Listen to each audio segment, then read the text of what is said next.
Elle célèbre ce 9 mai 2023 ses 70 ans. Béatrice Schoenberg est l'une des figures emblématiques de la télévision française. En effet, pendant plus de 10 ans, la journaliste va animer les journaux télévisés de France 2. Puis CSI avec des programmes comme Histoire en série ou Prise directe qu'elle va rester à l'antenne.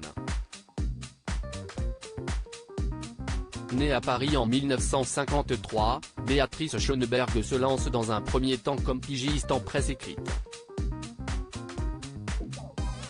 Puis, elle va intégrer la rédaction d'Europe 1 pour atterrir sur la 5 en 1987. Petit à petit, elle va réussir à monter les échelons en devenant correspondante officielle pour la Russie puis coprésentatrice du 20h. En 1993, sa carrière prend un nouveau tournant. En effet, elle devient la rédactrice en chef du JT de TF1 diffusé les week-ends. En 2000, la journaliste est faite chevalier de l'Ordre national du mérite par la ministre Catherine Tasca.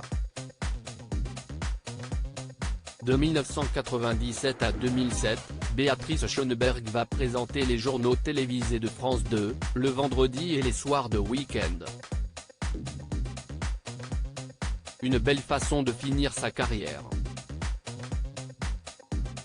En effet, en 2007, elle quitte l'antenne lorsque son époux, Jean-Louis Borloo devient ministre de l'Environnement. Mais hors de question pour elle de lâcher totalement le journalisme.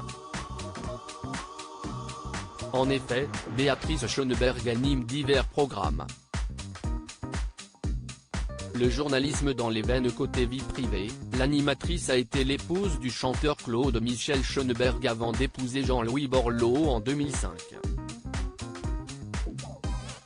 Si ensemble, ils n'ont pas eu d'enfants, la journaliste en a eu 2 avec le chanteur Claude Michel Schoenberg.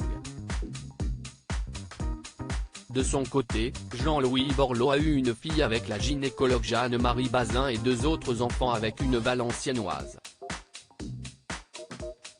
Productrice, la présentatrice du JT n'hésite pas à mettre les pieds dans le plat. J'ai peut-être été Borloo ici. À partir du jour où Paris Match a diffusé en couverture une photo de mon mariage avec Jean-Louis Borloo, en 2005, 2 ans avant la présidentielle, il a semblé subitement qu'il y avait collusion d'intérêts. Mes reportages et mes interviews politiques ont été décryptés, je donnais l'impression d'être une sorcière à brûler.